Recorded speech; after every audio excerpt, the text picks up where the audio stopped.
ॐ स्थापकाय च धर्मस्य सर्वधर्मस्वरूपिणे अवतारवरिष्ठाय रामकृष्णाय ते नमः। जननीं शारदां देवीं रामकृष्णं जगद्गुरुं पादपद्मे तयो श्रित्वा प्रणमामि मुहुर्मुहुः। नमः श्रीयतिराजाय विवेकानन्दसूरये सच्चित्सुखस्वरूपाय स्वामिने तापहारिणे। આજના પ્રસંગે સૌથી પહેલા તો સ્વામી શંકરાનંદજી મહારાજ અને એમની હોલ ટીમ જે લોકો આ કાર્યક્રમ માટે કાર્ય કરી રહ્યા છે, સ્વયંસેવકો જે લોકોએ પરફોર્મન્સ આપ્યો છે તો આપવાના છે, હમણાં જ પીપીટી બતાવી કૃષ્ણભાઈએ, એવા બધા જેટલા લોકો આ કાર્યક્રમથી સંકળાયેલા છે એ સૌને ખૂબ ખૂબ હાર્દિક અભિનંદન આપું છું અને ભગવાન શ્રી રામકૃષ્ણ દેવ માં શારદા દેવી સ્વામી વિવેકાનંદના આશીર્વાદ એમના પર વરસશે અવશ્ય, એની મને ખાતરી છે। હું ભારત સરકારને પણ અભિનંદન દેવા માંગુ છું કે એમણે આ એક મુદ્દો બહુ સિરિયસલી લીધો છે, કારણ કે આખા વિશ્વમાં ભારત જે પ્રમાણે આગળ વધી રહ્યું છે એનાથી કોઈ પણ દેશ સંતુષ્ટ નથી। સ્વામી વિવેકાનંદનું સ્વપ્ન હતું ભારત સમસ્ત વિશ્વ પર વિજય પ્રાપ્ત કરશે પોતાની આધ્યાત્મિક સંસ્કૃતિ દ્વારા અને વિશ્વગુરુ બનશે, જે પહેલા પણ વિશ્વગુરુ હતું ભારત। અને ત્યાં સુધી સ્વામીજી તો ભવિષ્ય વેતા નહોતા, યુગ દૃષ્ટાંતને કહ્યું હતું કે મેં પોતાની દિવ્ય દૃષ્ટિથી જોયું છે કે ભારત જેટલું પ્રાચીનમાં મહાન હતું એના કરતાં પણ વધુ એ ભવ્ય બની જશે એવી વાત એમણે કરી હતી। અને આ દિશા પર ત્યારે આપણે આગળ વધી રહ્યા છીએ ત્યારે, અને જ્યારે આપણી પાસે સૌથી વધારે જે સ્ટ્રેન્થ છે એ છે આપણા યુથની। 65% people of this nation are below 35 years. સમસ્ત વિશ્વમાં આપણી પાસે જેટલી જનસંખ્યા કોઈની પાસે નથી, ચાઇના પણ પાછળ રહી ગયું, અને સમસ્ત વિશ્વમાં આપણી પાસે જેટલા યુવાનો છે એટલા યુવાનો પણ નથી, કોઈ દેશ પાસે નથી। આ જે યુથ પાવર ભારત પાસે છે, એટલે હવે ભારતને જો નષ્ટ કરવાનો એકમાત્ર ઉપાય છે આ ભારતના યુથ પાવરને જો દબાવી દેવામાં આવે, ભારતના યુથને જો નષ્ટ કરી દેવામાં આવે, ભારતના યુથને નશાખોરીમાં લગાડી દેવામાં આવે તો જ બાકી દેશોને રાહત થશે। એટલે બાકીના દેશો ડેલિબરેટલી ચાહે છે કે આપણા યુવાનો બધાએ નશાથી મુક્ત થાય નહીં, નશાથી યુક્ત થાય અને ખૂબ યુક્ત થાય। અને એમાં એટલા મજા એ કે આપણે અત્યારે મોટી મોટી જેટલી કંપની માઇક્રોસોફ્ટ કે ગૂગલ એ બધામાં ભારતીયો બેસી ગયા છે, એ પછી નેક્સ્ટ ભારતીયો કોઈ આવી જ ન શકે, કારણ કે બધા નશામાં યુક્ત થઈ ગયા છે। આવી જાતની યોજના ચાલી રહી છે, ત્યારે ભારત સરકારે બહુ ગંભીરતાપૂર્વક આના પર વિચાર કર્યો છે। જો આપણા યુવા ધનને આપણે નહીં બચાવીએ તો કોઈ હાલતે સ્વામી વિવેકાનંદનું સપ્ત સિદ્ધ નહીં થાય। અને એટલા માટે અમે પૂર્ણ સહકાર આપી રહ્યા છીએ ભારત સરકારની આ યોજનાને। ભારતના યુવા પ્રવૃત્તિઓના માનનીય મંત્રી શ્રી ડોક્ટર મનસુખભાઈ માંડવિયા એ આવ્યા હતા અહીંયા, એમણે ઓગસ્ટ મહિનામાં વિઝિટ કરી હતી, ત્યારે જ આ બધી વાતો થઈ અને એમણે સ્વામીજી અમને તમારો સહકાર જોઈએ છે। 125 આધ્યાત્મિક સંસ્થાઓને અમે વારાણસીમાં બોલાવ્યા છે મીટ માટે, અને એ મીટમાં અમારા બે સ્વામીજીઓ શંકરેશાનંદજી, વેદજાનંદજી અને બીજા અમારા વોલેન્ટિયર્સમાં દર્શનભાઈ એ બધા ગયા હતા। અને પછી અહીંયા 11મી સપ્ટેમ્બરે તમે જાણો છો સ્વામી વિવેકાનંદ શિકાગો વિશ્વ ધર્મ સભામાં પોતાનું ઐતિહાસિક ભાષણ આપ્યું હતું અને દિગ્વિજયનો પ્રારંભ કર્યો હતો। સમસ્ત વિશ્વ પર વિજય પ્રાપ્ત કરવાની જે સ્વામી વિવેકાનંદનું સ્વપ્ન હતું એને સિદ્ધ કરવાનું સૌથી પહેલું પગથિયું સ્વામી વિવેકાનંદે પહેલા શિકાગોમાં પોતાના પ્રવચન દ્વારા સમસ્ત વિશ્વમાં સનાતન ધર્મનો ઝંડો ફરકાવ્યો હતો, ભારતીય સંસ્કૃતિનો ઝંડો ફરકાવ્યો હતો, એની પતાકા ફેલાવી હતી। એટલા માટે 11મી સપ્ટેમ્બરને અમે દિગ્વિજય દિવસ અથવા વિશ્વ ભાતૃત્વ દિવસ તરીકે ઉજવીએ છીએ। એના ભાગરૂપે યુવા સંમેલન હતું જેમાં કદાચ તમે લોકોએ ભાગ લીધો હશે। કેટલા લોકોએ ભાગ લીધો હતો આમાં રાષ્ટ્રીય યુવા સંમેલનમાં? બહુ ઓછા લોકોએ। તો બહુ સરસ હતું, એની તમારે વિડિયો યુટ્યુબમાં મળી જશે, જરૂરથી તમે જુઓ। એટલા બધા યુવાનોએ પોતાનો સારો પ્રતિભાવ આપ્યો છે, કેટલા મોટા મોટા બધા સ્પીકર્સ હતા, અરુણિમા સિન્હા પણ આવી હતી, એ ઓનલાઈન આવી હતી, આનંદ નહોતી આવી શકી, પણ એ ઓનલાઈન આવી હતી. અને શરદ સાગર તો પોતે અહીં આવ્યા હતા, અને બાલકૃષ્ણ સુબ્રમણ્યમ આવ્યા હતા, સાથે સાથે બાલસુબ્રમણ્યમ આવ્યા હતા, આર બાલસુબ્રમણ્યમ, સાથે સાથે ચાણક્ય ફેમ આવ્યા હતા. તો આવી રીતે ડોક્ટર રાધાકૃષ્ણ પિલ્લઈ આવે, કેટલા બધા બહુ સરસ કાર્યક્રમો થઈ ગયા.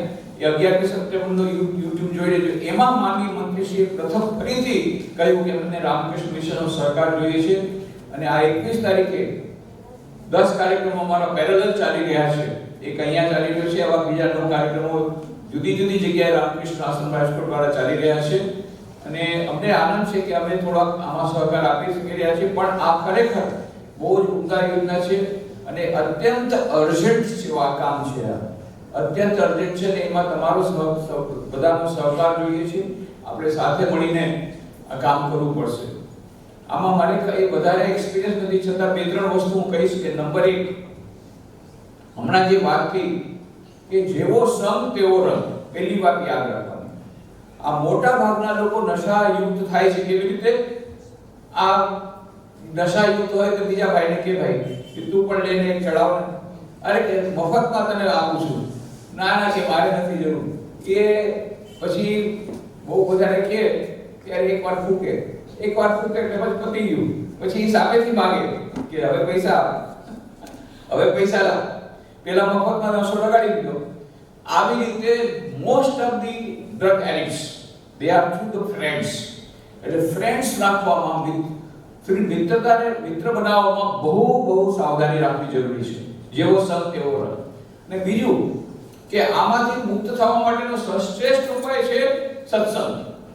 સારી જગ્યાએ જાઓ. તમે ગમે એટલે ઘણા લોકો સંકલ્પ લે છે, આપણે પણ આજે સંકલ્પ લેવાના છે, પણ ઘણીવાર એવું બને છે કે સંકલ્પ તો લઈએ છે પણ સંકલ્પ પૂરો નથી પડી શકતા. સંકલ્પની હવા નીકળી જાય છે, પંક્ચર પડી જાય છે. કેમ? આપણા મન ઉપર આપણો કંટ્રોલ નથી. તો આપણા મન ઉપર આપણે કંટ્રોલ રાખવો પડશે. Where there is a will, there is a way. જહાં ચાહે વહાં રાહ હૈ. પરંતુ આપણો વિલ પાવર બહુ વીક છે, માઇન્ડ કંટ્રોલ બરાબર નથી. એટલા માટે આપણે સંકલ્પ કરીએ છીએ પણ પૂરું નથી પાડી શકતા. એટલા માટે માઇન્ડને સ્ટ્રોંગ બનાવવો પડે. માઇન્ડને પહેલા તો સ્ટ્રોંગ બનાવવો પડે, વિલ પાવર ડેવલપ કરવો પડે, મન પર નિયંત્રણ રાખવું પડે. મન પર નિયંત્રણનો સર્વશ્રેષ્ઠ ઉપાય છે મનને શુદ્ધ કરવું. મનને શુદ્ધ કરવાનો શ્રેષ્ઠ ઉપાય છે સત્સંગ કરવો, સારી જગ્યાએ જવું, નિયમિત પ્રાર્થના, ધ્યાન કરવાનું, સદગ્રંથોનું અધ્યયન કરવાનું.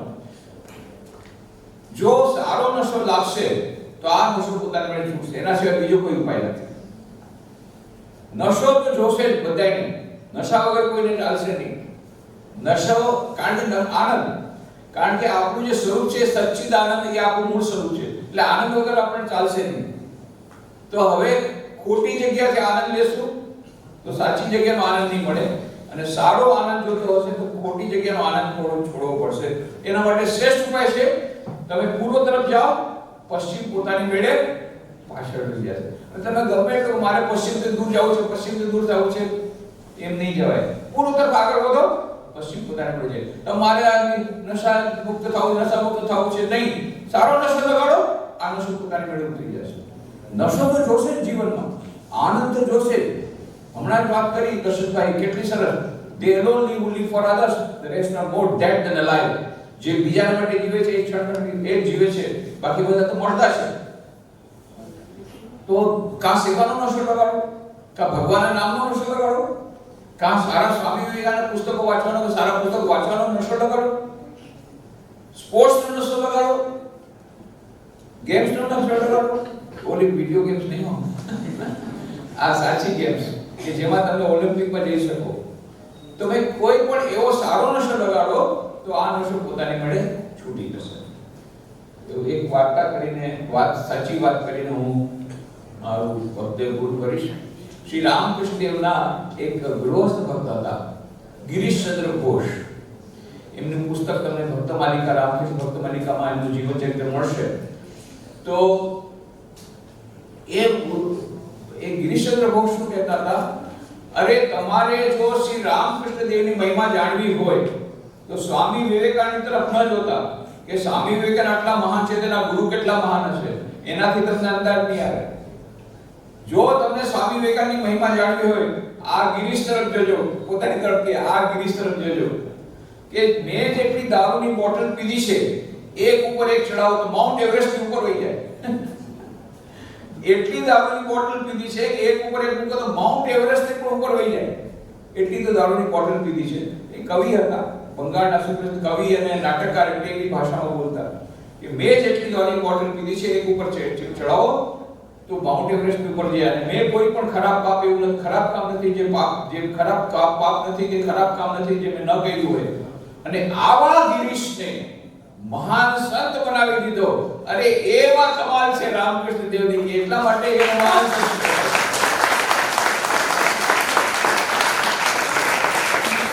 અને ખરેખર આખા જીવનમાં ગિરીશચંદ્ર ઘોષ સંત બની ગયા હતા.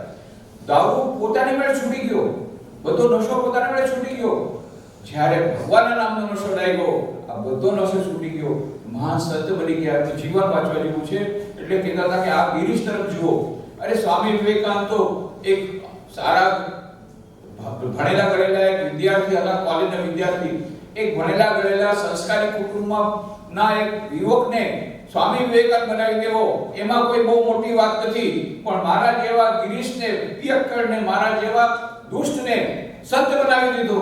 એ રામકૃષ્ણદેવની કમાલ છે, એ રામકૃષ્ણદેવની મહાનતા છે.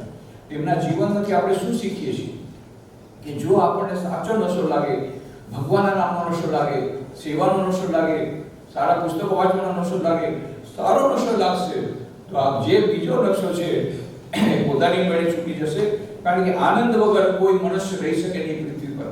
આ શા માટે કરે છે આ લોકો? નશામાં શા માટે જાય છે? જ્યારે માણસ દુઃખી હોય, માની લો કદાચ બ્રેકઅપ થઈ ગયું હોય કે કોઈ દુઃખ થઈ ગયું હોય કે કદાચ નોકરી છૂટી ગઈ હોય, આવા કેટલા બધા આવે, અનએમ્પ્લોયમેન્ટ થઈ ગયું હોય, પૈસા ના, ગમે તે ઘણા બધા કારણ છે. એના કારણે ડિપ્રેશનમાં આવી જાય. ત્યારે શું કે થોડોક આનંદ મેળવવા માટે થઈને નશો લાગી જાય છે. શા માટે? એને આનંદ વિશે દુઃખ સહન નથી કરી શકતો. ઘણા લોકો દુઃખમાંથી escape કરવા માટે આવી રીતે નશાનો સહારો લે છે. પણ એનાથી વધારે ને વધારે દુઃખી થતા રહે છે. વધારે પેલા ડ્રગ એડિક્ટ બને, થોડો નશો મળે, થોડો આનંદ મળે, પછી ડ્રગ માટે પૈસા નથી તો ચોરી કરે, એટલે પછી જેલમાં જાય. એટલે જેલમાં જાય એટલે પછી પાછળ મર્ડર બને, પછી મર્ડર કરે તો હજી જેલમાં જાય. પછી તો બસ લાઈન લાગી ગઈ દુઃખની. એક નાનકડો નશો આટલો થોડો એને શું મળ્યું, બાકી દુઃખ જ દુઃખ મળ્યું. પણ એ સમજતા નથી. એટલા માટે પોઝિટિવ આપણે દિશામાં જઈએ. અને આ જે આવી રીતે એક દુષ્ટ એક વિષ ચક્ર તૈયાર થઈ જાય છે. કારણ કે તમે દુઃખી છો એટલે તમે નશો લ્યો છો, નશો લ્યો તો પછી વધારે તમે દુઃખી થાઓ. કારણ કે તમારી નોકરી છૂટી જાય અને તમે મારઝૂડ કરો પોતાની. એક અમારે એક હતા, એક ડ્રાઈવર હતો, હું શહેરનું નામ નહીં આપું. એક ડ્રાઈવર હતો, પોતાની પત્નીને બહુ મારતો. પછી એને કહેવામાં આવ્યું, હું આશ્રમનું નામ નહીં આપું ને શહેરનું નામ નહીં આપું, નહીં તો તમે ઓળખી જશો. તો રાજકોટ નથી, ચાલો એટલું કહી દઉં. તો એના પછી એના પત્નીએ કે મારે હવે મરી જવું છે. પછી માંડ એને બચાવવામાં આવી. પછી એના પતિને એકવાર આશ્રમમાં લઈ આવ્યા. પછી એને ચોપડી આપી અને સારું કીધું. પછી એને ડ્રગ એડિક્શન સેન્ટરમાં મોકલ્યો. વિરનગરમાં ડ્રગ એડિક્શન સેન્ટર છે, તમે જાણતા હશો. ડ્રગ એડિક્શન સેન્ટર પણ છે, સાથે સાથે આ પણ છે. સ્કૂલ છે, ત્યાં સ્કૂલ પણ છે. ના, સ્કૂલ તો છે, વિરનગર છે ને, આઈ હોસ્પિટલ છે એની સાથે. તો ત્યાં એને મોકલો. તો વિચાર કરો, એ તો મોહન એને ભગત લોકો કહેવા માંડી ગયા. કારણ કે સ્વામી વિવેકાનંદ પુસ્તકો, રામકૃષ્ણ પુસ્તકો લઈ ગયો હતો. બધા કે અમને બધા ડ્રગ એડિક્શન સેન્ટરમાં આવેલા હતા ને, આખા દિવસ કરવાનું શું છે? હવે આ ચોપડી લઈ ગયો તો ઘણી બધી આશ્રમની, એ બધા ચોપડી વાંચવા માંડી ગયા. બધા અલગ લાઈનમાં આવી ગયા. એનો નશો છૂટી ગયો ને, એ તો પાછો ભગત બની ગયો, બધાનો પાછો ગુરુ બની ગયો. પિયક્કડ હતો, દારૂ પીને રોજ પોતાની પત્નીને મારતો હતો, એમાં પાછો સંત બની ગયો, બધાને ભગત કહેવા માંડી ગયો. આ પરિવર્તન મેં નજરે જોયેલું છે. કહેવાનો અર્થ શું છે કે માણસના દરેકના મનુષ્યમાં દિવ્યતા સુસુપ્તપણે રહેલી છે. સ્વામી વિવેકાનંદ કહ્યું, દરેક મનુષ્યમાં દિવ્યતા સુસુપ્તપણે રહેલી છે. માત્ર અને મનુષ્ય જીવનનું લક્ષ્ય અંતર દિવ્યતાને અભિવ્યક્ત કરવી. રાજયોગ, ભક્તિયોગ, જ્ઞાનયોગ, કર્મયોગ, 4 યોગોમાંથી કોઈ પણ એક કરો તો ચારે કરો. પરંતુ આ પ્રોસેસમાં આપણે યાદ રાખીએ અંદરમાં દિવ્યતા પડેલી છે, તેને જાગૃત કરવાની છે. ગમે એવો મહાન પિયક્કડ આવતીકાલનો સંત છે, ગમે એવો ડ્રગ એડિક્ટ હશે, જો એ પોતે પાછો અત્યારથી પણ સુધરી જાય, એના મનમાં દિવ્યતા રહેલી છે, એ પણ મહાન સંત બની શકે છે. એટલે આપણે સાચો નશો લગાડવાનો, પોઝિટિવ નશો લગાડવાનો, સત્સંગનો નશો લગાડવાનો, પુસ્તકો વાંચવાનો નશો લગાડવાનો, સેવાનો નશો લગાડવાનો, એ આપણે પ્રયત્નો વધારે અમે લોકો 125 વર્ષોથી કરી રહ્યા છીએ. રામકૃષ્ણ મિશન 125 વર્ષોથી આ કામ કરી રહ્યું છે, નશા મુક્તિ આંદોલન. ફક્ત અમે નામ નથી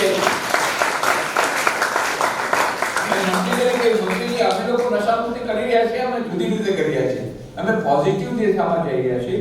125 વર્ષોથી બધાને આ નશો લગાડી રહ્યા છે. સ્વામી વિવેકાનંદના પુસ્તકોનો નશો, ભગવાનના નામ લેવાનો નશો, ભક્તિ યોગ, રાજયોગ, આ બધાનો નશો લગાડી રહ્યા છે. એને કારણે પોતાની મેળે આ લોકો નશો છોડી રહ્યા છે. જે લોકો અમારા સર્કલમાં આવે છે, નશો છોડી રહ્યા છે. ધીસ ઇઝ ધ આ છે પરમાનન્ટ સોલ્યુશન છે. કારણ કે અત્યારે તમારે સંકલ્પ લેશો, નશો છોડી દેશો, થોડા વખત માટે ફરી પાછો સંકલ્પ તોડવો પડશે. કેમ? કારણ કે તમારું મન તમારો કંટ્રોલમાં નથી. એટલે મન કંટ્રોલ કેવી રીતે આવશે? જ્યારે મન શુદ્ધ થશે. મન ક્યારે શુદ્ધ થશે? જ્યારે શુદ્ધ વિચારો વાળા પુસ્તકો વાંચશો, જ્યારે પ્રાર્થના કરશો, ધ્યાન કરશો અને આવી વસ્તુ આવશો. અંતમાં ભગવાન શ્રી રામકૃષ્ણ દેવ, મા શારદા દેવી, સ્વામી વિવેકાનંદ ચરણોમાં પ્રાર્થના કરું છું. એમના આશીર્વાદ આપણા સૌ પર ઉતરો. આપણે સૌ એમના ઉપદેશને પોતાના જીવનમાં લાવી, પોતાના જીવનમાં એનું પાલન કરી પોતાનું મનુષ્ય જીવન ધન્ય કરી શકીએ. અને જેટલા લોકો આવી રીતે દુઃખી છે, ખરેખર આ લોકો દુઃખી છે એટલા માટે નશો કરી રહ્યા છે. એ દુઃખી લોકોને દુઃખમાંથી મુક્ત કરીએ, નશામાંથી મુક્ત કરીએ, દુઃખમાંથી મુક્ત કરીએ, એને આનંદ આપવા માટેના આપણે પ્રયત્નો કરીએ તો પોતાને મેળે આ નશા મુક્તિ આંદોલન એક નવું સ્વરૂપ ધારણ કરશે. એવી પ્રાર્થના ઈશ્વરના ચરણોમાં કરી મારી વાણીને વિરામ આપું છું. હરિ ઓમ તત્સત.